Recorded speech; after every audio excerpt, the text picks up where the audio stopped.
Hello everyone, welcome to my channel. तो आज हम लेकर के आए हैं बाल विकास एवं शिक्षा शास्त्र से संबंधित कुल 30 क्वेश्चन को, झारखंड शिक्षक पात्रता परीक्षा से संबंधित क्वेश्चन को लेकर के आए हैं। प्रैक्टिस सेट 9 है। तो आइए शुरू करते हैं। आज का हमारा पहला क्वेश्चन है, बाल विकास कैसी प्रक्रिया है। यह जो प्रैक्टिस सेट जो हम लेकर के आ रहे हैं, सीटेट और झारखंड टेट को ध्यान में रखते हुए हम प्रैक्टिस सेट को लेकर के आए हैं। तो आइए देखते हैं। आज का पहला क्वेश्चन है, बाल विकास कैसी प्रक्रिया है। ऑप्शन देखते हैं, रुक रुक कर चलने वाली प्रक्रिया है, या फिर यह अविरल क्रमिक तथा सतत प्रक्रिया है, या फिर यह हमेशा एक जैसी होते रहती है, या यह एक जैसी होती है। तो नहीं, बाल विकास जो प्रक्रिया है हमेशा एक जैसी नहीं होती है, और रुक रुक कर चलने वाली प्रक्रिया रुक रुक कर तो चलती है लेकिन क्रमिक रूप से चलती है, तो यह भी नहीं होगा। और ऑप्शन डी को यह एक जैसी प्रक्रिया नहीं, एक जैसी प्रक्रिया नहीं है। तो बाल विकास की प्रक्रिया जो है यह अविरल क्रमिक तथा सतत प्रक्रिया है। बाल विकास की प्रक्रिया कैसी है? अविरल है और क्रमिक है। क्रमिक रूप से बाल का विकास होते रहता है, सतत प्रक्रिया है और ये हमेशा चलते रहता है। क्रमिक रूप से यह चलने वाली प्रक्रिया है, हमेशा निरंतर चलने वाली प्रक्रिया है। तो बाल विकास कैसी प्रक्रिया हो गया? यह अविरल क्रमिक तथा सतत प्रक्रिया है, इसलिए इसका राइट आंसर हो जाएगा ऑप्शन बी। बाल विकास की प्रक्रिया अविरल है, क्रमिक है और सतत है। नेक्स्ट क्वेश्चन देखते हैं, बाल विकास का क्या अर्थ है। तो बाल विकास का क्या अर्थ होगा? ऑप्शन पहले देखते हैं, बालक की लंबाई, मोटाई तथा चौड़ाई में विकास, बालक का बौद्धिक विकास, बालक का सर्वांगीण विकास, बालक का मानसिक विकास होना। तो बाल विकास का अर्थ होगा बालक का सर्वांगीण विकास, उसका लंबाई में भी, मोटाई में भी, चौड़ाई में भी, मानसिक रूप से भी विकास हो, शारीरिक रूप से भी विकास हो, बौद्धिक विकास हो। तो इस तरह से बालक का सर्वांगीण विकास ही होगा बाल विकास। बाल विकास का अर्थ होगा बालक का सर्वांगीण विकास, सभी तरह से, सभी प्रकार का विकास होना बालक का विकास का कह सकते हैं। सभी तरह से अगर बालक का विकास हो रहा है तभी बोलेंगे हम कि बालक का विकास हो रहा है, इसलिए इसका राइट आंसर हो जाएगा ऑप्शन सी, बालक का सर्वांगीण विकास। बालक का विकास का अर्थ होगा बालक का सर्वांगीण विकास, सभी प्रकार से बौद्धिक विकास हो, मानसिक विकास, शारीरिक विकास, बालक की लंबाई, मोटाई, चौड़ाई, सभी प्रकार का विकास होना चाहिए। इस प्रकार इसका राइट आंसर हो जाएगा बालक का सर्वांगीण विकास। नेक्स्ट क्वेश्चन देखते हैं, बाल व्यवहार का अध्ययन की सर्वोत्तम विधि कौन सी हो सकती है। ऑप्शन देखते हैं कि निरीक्षण विधि, प्रयोग विधि, साक्षात्कार विधि या व्यक्तिगत अध्ययन विधि।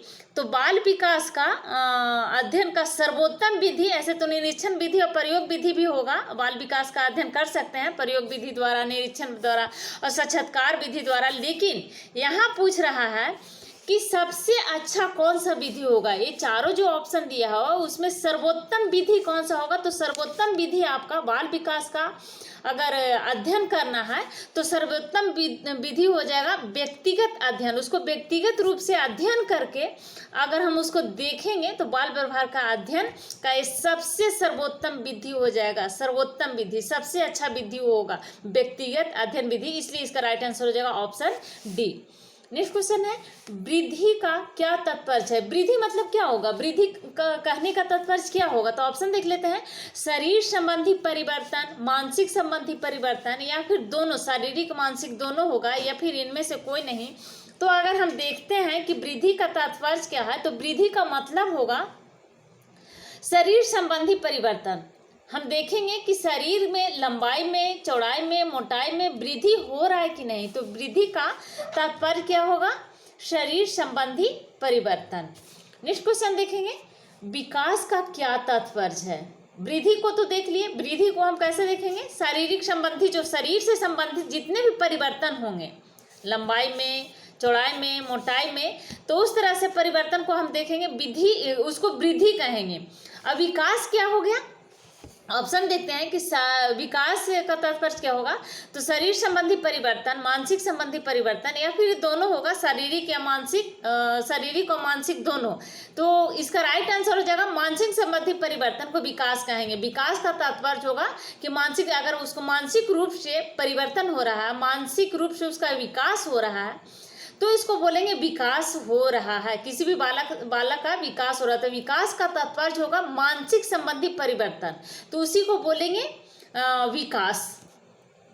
और वृद्धि हो जाएगा शारीरिक संबंधी परिवर्तन। नेक्स्ट क्वेश्चन देखेंगे, शिशु काल किसे कहते हैं? तो ऑप्शन देख लेते हैं, जन्म से 2 वर्ष तक का काल को शिशु काल कहते हैं, या जन्म से 5 वर्ष तक के काल को शिशु काल कहते हैं, या फिर जन्म से 4 वर्ष तक का काल को शिशु काल कहते हैं, या फिर जन्म से 3 वर्ष तक के काल को शिशु काल कहेंगे। हाँ, तो यहाँ पर राइट आंसर हो जाएगा ऑप्शन डी, क्योंकि जन्म से 3 वर्ष के काल को शिशु काल माना जाता है, तो जन्म से 3 वर्ष के काल को शिशु काल कहेंगे, इसलिए इसका राइट आंसर हो जाएगा ऑप्शन डी। नेक्स्ट क्वेश्चन देखेंगे, अगर अभी तक आपने मेरे चैनल को सब्सक्राइब नहीं किया है तो प्लीज़ मेरे चैनल को सब्सक्राइब करिए, लाइक करिए एंड शेयर करिए। नेक्स्ट क्वेश्चन देखते हैं, बाल्यावस्था किसे कहते हैं?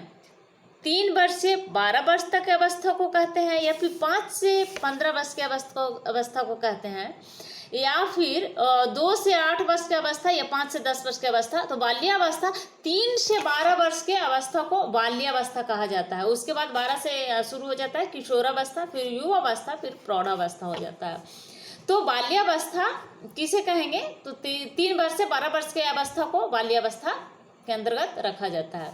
नेक्स्ट क्वेश्चन हो गया, शिक्षक मनोविज्ञान के ज्ञान द्वारा बालकों की क्या होगा? शिक्षक मनोविज्ञान के ज्ञान द्वारा बालकों की क्या हम कर सकते हैं?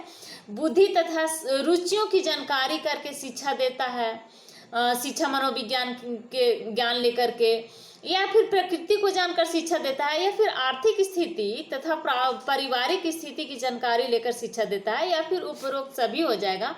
तो इसका राइट आंसर देख लेते हैं, इसका राइट आंसर होना चाहिए, हाँ होगा उपरोक्त सभी, क्योंकि इसमें बुद्धि तथा रुचियों की जानकारी करके भी शिक्षा मनोविज्ञान के द्वारा ज्ञान दिया जाता है बालकों को, और प्रकृति को जानकर भी शिक्षा दिया जाता है, और आर्थिक स्थिति तथा पारिवारिक स्थिति को जानकारी लेकर के भी शिक्षा दिया जाता है। शिक्षक मनोविज्ञान को ज्ञान अर्जन करके बालक को देते हैं। तो इस तरह से इसका राइट आंसर हो जाएगा उपरोक्त सभी, ऑप्शन डी।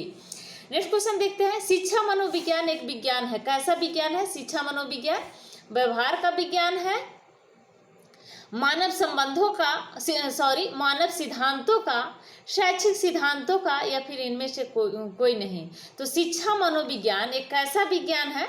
शिक्षा मनोविज्ञान मानव व्यवहार का विज्ञान है। शिक्षा मनोविज्ञान से क्या जाना जाता है? मानव के व्यवहार के बारे में पता लगाया जाता है, जाना जाता है मानव का व्यवहार कैसा है। तो शिक्षा मनोविज्ञान क्या है? मानव व्यवहार, इसलिए इसका राइट आंसर हो जाएगा ऑप्शन ए।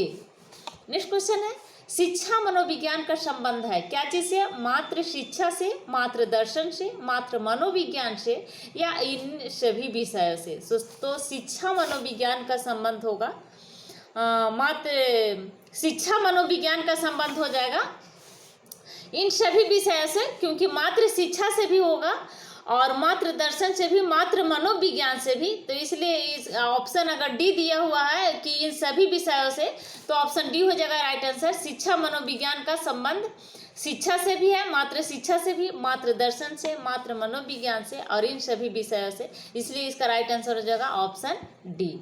नेक्स्ट क्वेश्चन है, शिक्षा का शाब्दिक अर्थ क्या है?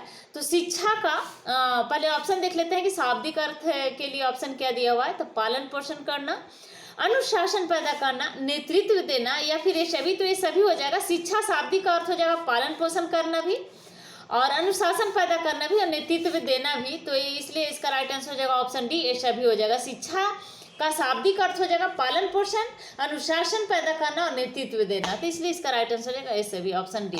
नेक्स्ट क्वेश्चन देखते हैं, शिक्षा मनोविज्ञान की विषय सामग्री का संबंध है पढ़ना, लिखना, बोलना, सीखना। शिक्षा मनोविज्ञान की विषय सामग्री का किससे संबंध है? सीखना, बोलना, लिखना या पढ़ना? तो सीखने से संबंध है, सीखना। शिक्षा मनोविज्ञान विषय सामग्री का संबंध है सीखने से। शिक्षा मनोविज्ञान विषय में सीखने से उसका संबंध है, उसका रिलेशन है। तो सीखता है, शिक्षा मनोविज्ञान द्वारा बालक कुछ सीखता है, या फिर शिक्षक शिक्षा मनोविज्ञान को ज्ञान से ज्ञान अर्जन करके बालक को कुछ सिखाता है। तो सीखना इसके लिए इसका संबंध हो जाएगा सीखने से। पढ़ना लिखना बोलना ये सब से नहीं, सीखने से इसका संबंध हो जाएगा, लर्निंग। नेक्स्ट क्वेश्चन है, शिक्षा मनोविज्ञान में जिन बालकों के व्यवहार का अध्ययन किया जाता है वह क्या है? मंदबुद्धि, पिछड़े हुए, ये समस्यात्मक, या फिर ये सभी होगा? तो शिक्षा मनोविज्ञान से मंदबुद्धि वाले बालकों का भी अध्ययन किया जाता है, पिछड़े हुए बालकों का भी अध्ययन किया जाता है, और समस्यात्मक बालक जो होते हैं उनका भी अध्ययन किया जाता है। तो इसलिए इसका राइट आंसर हो जाएगा ऑप्शन डी, ये सभी हो जाएगा। नेक्स्ट क्वेश्चन देखते हैं, सीखने की प्रक्रिया के अंतर्गत शिक्षा मनोविज्ञान अध्ययन करता है? क्या चीज का अध्ययन करता है सीखने की प्रक्रिया के अंतर्गत शिक्षा मनोविज्ञान? ऑप्शन देखते हैं, प्रेरणा व पुनर्बलन के प्रभाव का, वंशानुक्रम या वातावरण का, ध्यान एवं रुचि का, या फिर व्यक्तिक भेदों का।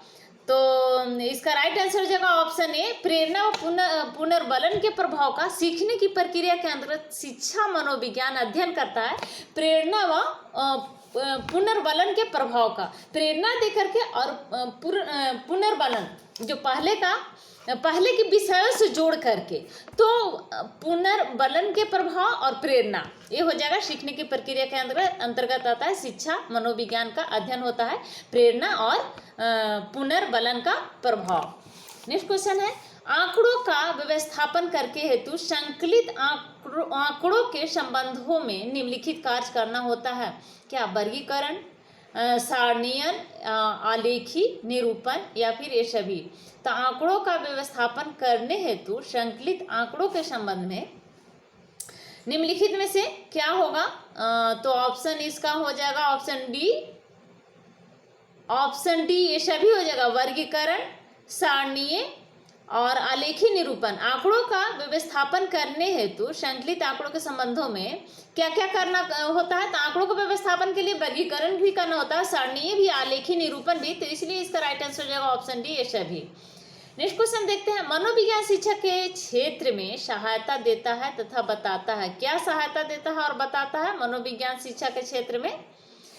तो ऑप्शन पहले देखते हैं, शिक्षा में कौन कौन से उद्देश्य निर्धारित करें, शिक्षा के आदर्शों का निर्माण कैसे करें, शिक्षा के उद्देश्य संभावित है अथवा नहीं, या फिर शिक्षा के उद्देश्यों का निर्धारण कैसे करें? तो शिक्षा मनोविज्ञान के क्षेत्र में सहायता देता है तथा बताता है शिक्षा मनोविज्ञान के क्षेत्र में कि शिक्षा के उद्देश्य संभावित है अथवा नहीं, शिक्षा का जो उद्देश्य है वो संभावित है या नहीं, मनोविज्ञान शिक्षा के क्षेत्र में सहायता देता है और बताता है कि शिक्षा का उद्देश्य संभावित है अथवा नहीं। इसलिए इसका राइट आंसर हो जाएगा ऑप्शन सी। नेक्स्ट क्वेश्चन देखते हैं, शिक्षा मनोविज्ञान का अध्ययन अध्यापक को इसलिए करना चाहिए ताकि इससे शिक्षक को आत्मसंतुष्टि मिल सके, इससे वह दूसरों को प्रभावित कर सके, या फिर इससे वह प्रधानाचार्य बन सके, या फिर इनकी सहायता से अपने शिक्षण को अधिक प्रभावशाली बना सके। तो इसका राइट आंसर हो जाएगा ऑप्शन डी, क्योंकि शिक्षा मनोविज्ञान का अध्ययन अध्यापक को इसलिए करना चाहिए ताकि इसकी सहायता से, शिक्षा मनोविज्ञान के सहायता से अपने शिक्षण को और अधिक प्रभावशाली बना सके। तो एक शिक्षक शिक्षा मनोविज्ञान का अध्ययन इसलिए करता है ताकि शिक्षा मनोविज्ञान के अध्ययन से शिक्षण को अधिक प्रभावशाली बनाया जा सके, और इस प्रकार से अगर अधिक प्रभावशाली अपने शिक्षण को बनाएंगे तो बालकों में रुचि आएगी, और रुचि से उसका जब इंटरेस्ट बढ़ेगा, रुचि बढ़ेगा, जो शिक्षक पढ़ा रहे हैं उनकी विषयों में बालक को, तो वो पढ़ने में वो बहुत ही आसानी से सीख लेगा। जो शिक्षक द्वारा सिखाया जा रहा है या पढ़ाया जा रहा है तो बहुत ही आसानी से बच्चा जब तक प्रेरित नहीं होगा या फिर उसमें रुचि नहीं लेगा उस विषय में, तब तक पढ़ नहीं पाएगा या फिर सीख नहीं पाएगा। तो अगर वह रुचि लेने लगता है तो वह आसानी से सीख लेता है किसी चीज़ को भी। तो इसलिए इसका राइट आंसर हो जाएगा ऑप्शन डी। इनकी सहायता से अपने शिक्षण को अधिक प्रभावशाली बना सकते हैं एक शिक्षक शिक्षा मनोविज्ञान के अध्ययन करके। नेक्स्ट क्वेश्चन है, अचेतन मन का अध्ययन किया जाता है किसके द्वारा? मनोविश्लेषण विधियों द्वारा, या अतरंग विधियों द्वारा, या बहिरंग विधियों द्वारा, या निरीक्षण विधि द्वारा। तो अचेतन मन का जो अध्ययन किया जाता है अचेतन मन का, वो है मनोविश्लेषण विधि द्वारा। तो मनोविश्लेषण विधि के द्वारा अचेतन मन का अध्ययन किया जाता है। तो इसलिए इसका राइट आंसर हो जाएगा ऑप्शन ए, मनोविश्लेषण विधि द्वारा। नेक्स्ट क्वेश्चन है, वुडवर्थ ने सबसे पहले निर्माण किया था, क्या निर्माण किया था वुडवर्थ ने? प्रश्नावली या निर्धारण मापनी, या फिर साक्षात्कार, या फिर बुद्धि परीक्षण। तो वुडवर्थ के द्वारा जो सबसे पहले निर्माण किया गया था वो था प्रश्नावली, क्योंकि प्रश्नावली ने प्रश्नावली को वुडवर्थ ने सबसे पहले निर्माण किया था। इसलिए इसका राइट आंसर हो जाएगा ऑप्शन ए, प्रश्नावली। नेक्स्ट क्वेश्चन देखते हैं, बालक के व्यक्तिगत अध्ययन की मनोवैज्ञानिक विधि क्या है? ऑप्शन देख लेते हैं, रेटिंग स्केल, प्रश्न उत्तर विधि, केस स्टडी, या प्रायोगिक विधि। तो इसका राइट आंसर हो जाएगा ऑप्शन सी, केस स्टडी हो जाएगा। बालक के व्यक्तिगत अध्ययन की मनोवैज्ञानिक विधि हो जाएगा केस स्टडी। इसलिए इसका राइट आंसर हो जाएगा ऑप्शन सी। नेक्स्ट क्वेश्चन देखते हैं, वर्तमान समय में मनोविज्ञान है, क्या है वर्तमान समय में मनोविज्ञान? चेतना का विज्ञान है, या व्यवहार का विज्ञान है, मस्तिष्क का विज्ञान है, या फिर आत्मा का विज्ञान है? तो हम देखते हैं कि वर्तमान समय में जो मनोविज्ञान का स्थान है वह व्यवहार का विज्ञान है। तो वर्तमान समय में मनोविज्ञान क्या है? व्यवहार का विज्ञान है। बालकों को या फिर किसी को भी उसका व्यवहार के बारे में अध्ययन करता है मनोविज्ञान, व्यवहार के बारे में बताता है व्यवहार से। तो वर्तमान समय में मनोविज्ञान क्या है? व्यवहार का विज्ञान है मनोविज्ञान। नेक्स्ट क्वेश्चन है, शिक्षा किसी निश्चित स्थान पर प्रदान की जाती है, यह कथन शिक्षा के किस अर्थ में प्रस्तुत होता है? ऑप्शन देखते हैं, शिक्षा का संकुचित अर्थ, शिक्षा का विस्तृत अर्थ, शिक्षा का वास्तविक अर्थ, या फिर इनमें से कोई नहीं। तो इसका राइट आंसर हो जाएगा ऑप्शन ए, क्योंकि इसका राइट आंसर हो जाएगा ऑप्शन ए, शिक्षा का संकुचित अर्थ, क्योंकि शिक्षा किसी निश्चित स्थान पर प्रदान की जाती है। यह कथन शिक्षा का संकुचित अर्थ के रूप में प्रयुक्त होता है। नेक्स्ट क्वेश्चन है, शस्यावस्था में बालक में पाया जाता है, शस्यावस्था में बालक में क्या पाया जाता है? अनुकरण करना, सहयोग लेना, या आश्रितता, या फिर ये सभी। तो शस्यावस्था में बालक जो है इस सभी प्रकार का उनमें गुण पाया जाता है, क्योंकि शस्यावस्था में जो बालक होता है अनुकरण करता भी है, दूसरों को देख करके जो दूसरे जैसे बड़ों करते हैं उसके अनुसार से वह बोलता है, चलता है, उसका एक्टिंग करता है। तो अनुकरण करना भी हो जाएगा, सहयोग लेना भी हो जाएगा, क्योंकि दूसरे से सहयोग लेना पड़ता है उसको शस्यावस्था में, और लेता है तो सहयोग लेना भी हो जाएगा, आश्रितता भी हो जाएगा, दूसरे पर आश्रित होता है शस्यावस्था का बालक, तो ये भी हो जाएगा। इसलिए इसका राइट आंसर हो जाएगा ऑप्शन डी। नेक्स्ट क्वेश्चन देखते हैं, मनोविज्ञान क्या है? आत्मा का विज्ञान है, मन का विज्ञान है, चेतना का विज्ञान है, या फिर ये सभी? तो मनोविज्ञान क्या है? आत्मा का भी विज्ञान है, मन का विज्ञान भी है, और चेतना का भी विज्ञान है। तो इसलिए इसका राइट आंसर हो जाएगा ऑप्शन डी, ये सभी। नेक्स्ट क्वेश्चन देखते हैं, मानव मन को प्रभावित करने वाला कारक है, कौन सा कारक है? ऑप्शन देख लेते हैं, व्यक्ति की रुचियां, अभिक्षमताएं, और अभियोग्यताएं व वातावरण, या फिर ये सभी? तो इसका राइट आंसर हो जाएगा ये सभी हो जाएगा, क्योंकि व्यक्ति की रुचियां भी होगा। मानव मन को प्रभावित करने वाला कारक में व्यक्ति की रुचि, अगर व्यक्ति का रुचि नहीं होगा तो आप उसको प्रभावित नहीं कर सकते हैं, तो व्यक्ति की रुचि भी हो जाएगा। अभी क्षमता है, उसका क्या क्षमता है किसी चीज़ को ग्रहण करने का, तो उसकी क्षमता, अभी क्षमताएं भी हो जाएगा, और अभी योग्यताएं, उसका योग्यता, और वातावरण, किस प्रकार का उसको वातावरण मिल रहा है, अगर किसी चीज़ को सीख रहा है तो उसके अनुकूल उसको वातावरण मिल रहा है या नहीं मिल रहा है, या फिर उसमें योग्यता है या नहीं है, तो मानव को प्रभावित करने वाला कारक ये भी होगा। तो इसलिए इसका राइट आंसर हो जाएगा ऑप्शन डी, ये सभी हो जाएगा इसका राइट आंसर। व्यक्ति की रुचियां, अभिक्षमताएं, अभियोग्यताएं व वातावरण सब।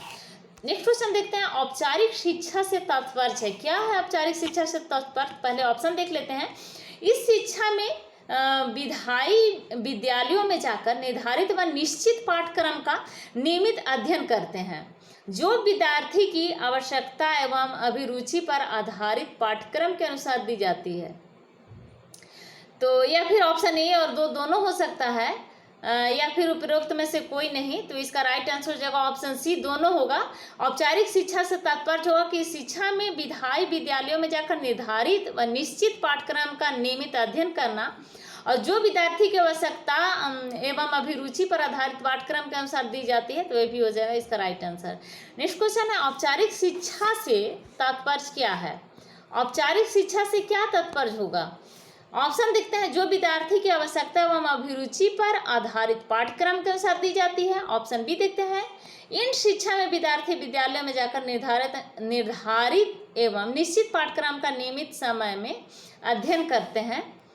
तो इसका राइट आंसर हो जाएगा ऑप्शन ए, इसका राइट आंसर हो जाएगा औपचारिक शिक्षा से तात्पर्य होगा कि जो विद्यार्थी की आवश्यकता एवं अभिरुचि पर आधारित पाठ्यक्रम के अनुसार दी जाती है, उसी को औपचारिक शिक्षा कहा जाता है। औपचारिक शिक्षा का मतलब क्या हो गया कि जो विद्यार्थी की आवश्यकता एवं जो आवश्यकता है उसको एवं अभिरुचि है, यानी जिस चीज़ का रुचि है उसी को आधार बना करके उसको पाठ्यक्रम के अनुसार ही शिक्षा दी जाती है, उसी को बोला जाता है अनौपचारिक शिक्षा।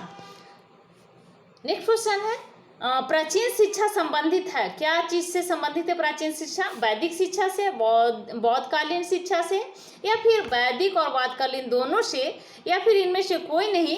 तो इसका राइट आंसर हो जाएगा ऑप्शन सी, दोनों हो जाएगा। वैदिक शिक्षा से भी और बौद्धकालीन शिक्षा से भी प्राचीन शिक्षा का संबंध है। नेक्स्ट क्वेश्चन लेते हैं, आधुनिक शिक्षा के अंतर्गत आता है, क्या आता है आधुनिक शिक्षा के अंतर्गत? आज़ादी के पूर्व की शिक्षा, या फिर आज़ादी के बाद की शिक्षा, या फिर ए और बी दोनों, या फिर बौद्धिककालीन शिक्षा। तो आधुनिक शिक्षा के अंतर्गत जो आता है वो हो जाएगा ए और बी दोनों, आज़ादी के पूर्व की शिक्षा भी और आज़ादी के बाद की शिक्षा भी। तो ये आधुनिक शिक्षा के अंतर्गत होगा, आज़ादी से पहले वाली शिक्षा और आज़ादी के बाद की शिक्षा। इसलिए इसका राइट आंसर हो जाएगा ऑप्शन सी, ए और बी दोनों। नेक्स्ट और लास्ट क्वेश्चन है इस वीडियो का, साक्षरता शब्द से तात्पर्य है। तो साक्षरता शब्द से क्या तात्पर्य है? ऑप्शन देख लेते हैं, अक्षर ज्ञान मात्र, अंक ज्ञान मात्र, या कौशलात्मक ज्ञान मात्र, या फिर ये सभी हो जाएगा। तो इसका राइट आंसर हो जाएगा ये सभी, क्योंकि साक्षरता शब्द से कहने का मतलब हो गया, तात्पर्य होगा कि अक्षर का ज्ञान भी होना, उसमें अक्षर का भी ज्ञान हो, अंक का भी ज्ञान हो, और कौशल का भी ज्ञान हो, तो कौशलात्मक ज्ञान भी उसको जानकारी हो, उसी को हम साक्षर बोलेंगे। तो साक्षरता शब्द से यही होगा कि अक्षर का ज्ञान हो, अंक का ज्ञान हो और उसमें कौशल हो। तो ये इस प्रकार से इसका राइट आंसर हो जाएगा ऑप्शन डी। तो ये थे आज के हमारे बाल विकास एवं शिक्षा शास्त्र से कुल 30 क्वेश्चन। तो अगर अभी तक मेरे चैनल को आप सब्सक्राइब नहीं किया है तो प्लीज़ मेरे चैनल को सब्सक्राइब करिए, लाइक करिए एंड शेयर करिए। Thank you.